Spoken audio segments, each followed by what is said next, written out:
What's up, guys? It's me, the Athletic Brony, FritzRolle732, and welcome to my double feature MCU review. And you heard me right, you guys. This is going to be a double feature episode, and will feature the last two Marvel Cinematic Universe movies, and those are Black Panther and, of course, Avengers Infinity War. Now, before I get on to the official review for these two movies, there will be spoilers ahead, so if you have not seen any of the two movies, there's the axe, click it now, and get the hell out. Otherwise, you can stay, and you won't have to face the spoilers that are going through this whole review episode. So with that being said, let's get on to the episodes, shall we? Okay, so first off, Black Panther. Out of all the Marvel Cinematic Universe movies that I've seen, Black Panther by far has the best visual effects. Like, seriously, you guys, I mean, you can tell after watching that movie that animation and visual effects were pretty much the key role in this film. And overall, in a lot of the scenes, they knocked it out of the park, you guys. I mean, maybe there could have been a few improvements here and there and, a few scenes, but whatever. Overall, I just gotta say, out of all the Marvel Cinematic Universe movies that I've seen, the visuals and the animation were really spot on. But other than the visual effects, the characters and the acting performances were really well done. Like, Chadwick Boseman did an amazing job as the Black Panther himself, T'Challa, and Michael B. Jordan also did an amazing job as Eric Stevens, the villain of this film. Like, he did an amazing job. I absolutely loved him, as well as all the other characters, but my personal favorite has got to be Umbatu. Like, at first he seems like a hothead, but then all of a sudden, once you see him more throughout the film, his development starts becoming good with his character, and overall he's just an amazing character, and he's also really funny. If you say one more word, I will feed you to my children. Just kidding, we are vegetarian. And then, are you done? Seriously, are you done? Like, I was dying laughing when I heard him. And it was so much more funnier than the cringy, what are those joke. Like, seriously. Even though I did get a chuckle at those, I will admit, it still was a cringy joke, but whatever. But other than, those two right there, the costume and makeup in this movie was also a good ordeal, you guys. Like, I really liked the costume and makeup design in this movie. I thought that was really good. But out of all those things, my favorite thing that I like about this movie, you guys, that I really, really like about this movie and why this movie was so amazing, was how the elements of not only the African culture in general, but also the elements of unity. Like, the elements of unity, how the, elements of unity was like, was presented in this film. That was really, really amazing, you guys, and I really respect that. I loved it. I thought that was really fascinating. And also the African culture, how it was presented in this film, that really intrigued me. Intrigued me. Sorry for my wording. Excuse me. So yeah, but other than that, all of the, with all these positives, it really makes this movie so very good. But even though there are, a lot of positives in this movie, there will always be negatives. And let me tell you guys what the negatives are to this film. Sorry for the pause. The thing is about this movie, you guys, is that the climax and the ending in the film, pretty much the whole plot itself, seemed pretty predictable and cliche. Like, let me tell you guys, this movie's pretty much your stereotypical indie superhero film. Like, it starts off with a flashback, and then all of a sudden we start to introduce the superhero, and then all of a sudden we see the superhero fight his, first couple battles, and then he starts to become really popular and succeeds, and then all of a sudden we get introduced to the villain, and then all of a sudden the villain and the superhero meet, and then as this is going on, we start to get, realization of the flashback, and then all of a sudden the villain and the superhero have their first battle, and then the villain comes out on top first. But you know the saying, what kills you or what knocks you down makes you stronger and makes you get back up on your feet again, and that's what pretty much happens in the climax of the film. And then the superhero comes back and fights the bad guy in one last battle, and then in the end, the superhero comes out on top, saving the day, and life is back to normal. And that's pretty much happened with every other MCU movie, you guys. That's pretty much every MCU movie.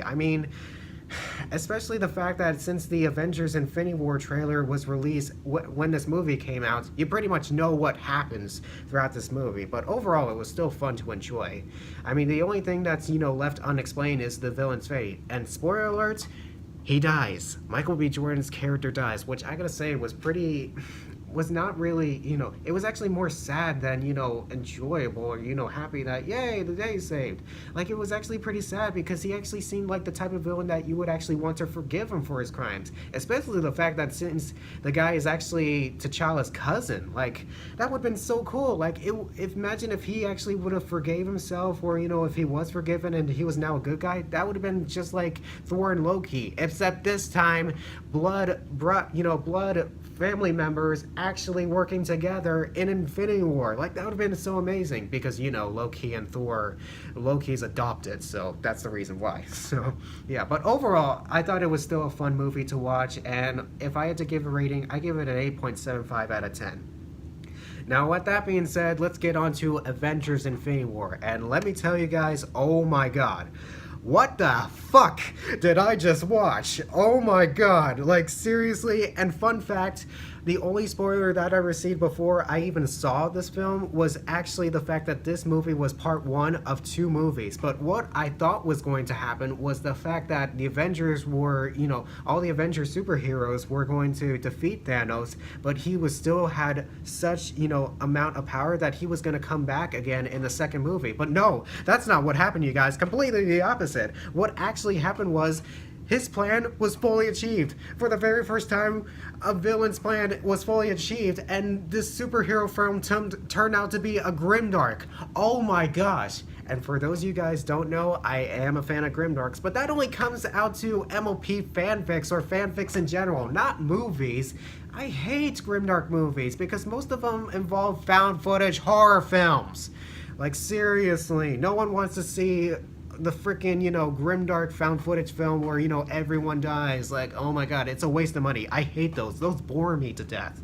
Oh my god, especially that Paranormal Activity movie. I mean, don't get me wrong, it does get really exciting and, it's scary and stuff, and I do like that, but it's just the ending. Ugh.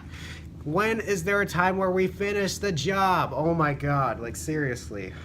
It's just so annoying. But anyway, I'm getting off topic. But yeah, in all seriousness, no, this is actually what happens in Avengers Infinity War, and it's totally insane, you guys. But not as not as insane as all the characters' deaths. And let's actually start the film off with that. So yeah, the characters' deaths, you guys. First off, we start off with Loki. His death was really sudden, you guys, but as much as it was sudden, it was actually surreal. And the reason why I say that was because I actually learned this in my favorite MLP Dramatic Readers review on the Avengers Infinity War, which is Obak Scribbler, which check out her video up in the info bar. It's really interesting and very analytical. It's probably better than mine, but anyway, but yeah, and overall, check it out. So yeah, and she mentions the fact that it was surreal because that's actually what it kind of looks like whenever somebody, gets choked to death and all of a sudden their neck breaks. Like, the eyes all of a sudden turn red and then their skin gets pale. Like, that's actually what happens, you guys, and that's so surreal. That is amazing. Like, I gotta give credit. And after hearing Obab Scribbler say that, I actually do see that. Yeah, it actually makes sense, and that is amazing. But yeah, moving forward, and then we head, after Loki's death, we head towards Gamora's death. And let me tell you, that was the most tearjerker for me because, for those of you guys don't know, Zoe Saldana's my favorite movie actress of all time. And in case you guys are wondering why, no, it's not because she was Captain Solano in the MLP movie, and it's not because that she liked my MLP movie selfie that I posted on Instagram. Those two are just a bonus. The reason why was because I like her, I respect her, her resume and her career. The fact that she got the chance to play the female protagonist in very iconic pop culture movies like Avatar, Guardians of the Galaxy, Star Trek, and even the cult classic film Drumline. Like, I respect that. I respect her, I respect her career, and I respect her role, as an actress and stuff, and I love that, and that's why I love her so much. Like, she's really awesome. Getting the chance to be a part of all these movies has got to be a really great opportunity. But anyways, so yeah. So let me tell you guys, that was a real tearjerker for me because just seeing, one of my favorite, my favorite movie actresses, one of her iconic characters die, on the cold, rocky, hard, solid ground after falling several stories at the hands of Thanos. Like, that was just really insane, you guys. Especially the fact since Red Skull, which, by the way, that was really awesome. Red Skull came back. That was really cool. When Red Skull said the words that you must sacrifice a loved one in order to get the Soul Stone, I was already like, nope, nope, nope, nope, nope. I was like Lego Batman. I was like, nope, nope, nope, nope, nope, nope, nope, nope, nope. Like, seriously, I was looking to the screen, away from the screen, to the screen, away from the screen, because I seriously did not want to watch Gamora die. I seriously did not want to watch her die. Like, seriously, it was just so insane. But in the end, I had to see her because I'm a fucking reviewer and I have to see what happens in the movie. Oh my gosh. It was just insane, you guys. Like, oh my god. And I was just so close to crying. I was just seriously so close to crying. I mean, it was just totally insane. And in the end, he ended up getting the Soul Stone, and it was just totally insane.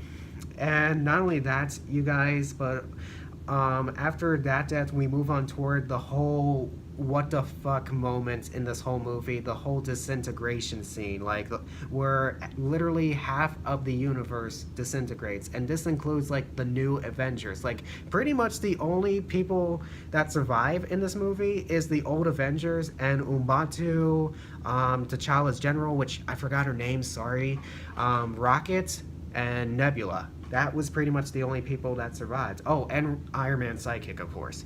But yeah, but other than that, everybody else died. Like, and it was just totally insane. And definitely by far the most tragic one has got to be the fact that Spider-Man was the last one to disintegrate. Like, that was just really tragic, you guys. And I hate that because Spider-Man happens to be one of my favorite Marvel superheroes of all time, you guys. I really hated that. I mean, he was just so young. He was so young, but, whatever. But, and even Samuel L. Jackson's character, I forgot his name. It was something Hamill. I forget characters' names, you guys. I mean, it was just so insane seeing his character die as well. I mean, he played a really legendary character, so it was really sad to see him go. But at least he got the distress signal to the Queen, and let me tell you, after seeing that post-credit scene, you guys, I just had to say, hashtag the Queen is back.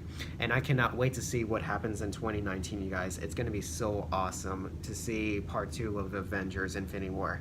And if I had to give overall thoughts, you guys, about this movie, I gotta say, overall, the movie was epic. I loved it. So much fun, action, and adventure, and so much tragedy, and just, oh my god, what a grimdark, and what a twist. What a twist!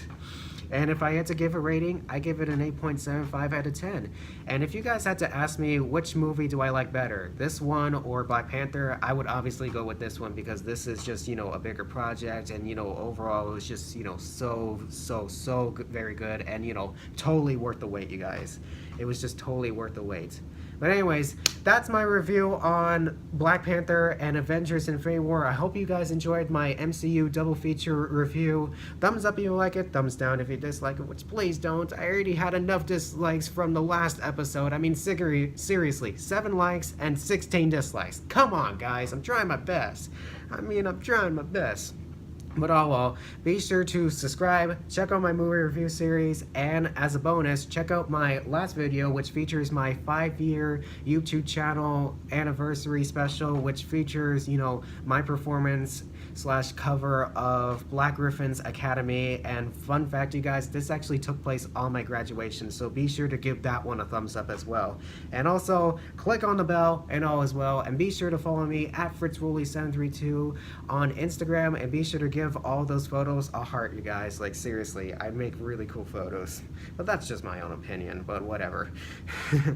So yeah, and like all the great directors say in the world of cinema, when they finish a big movie project, that's a wrap. See ya!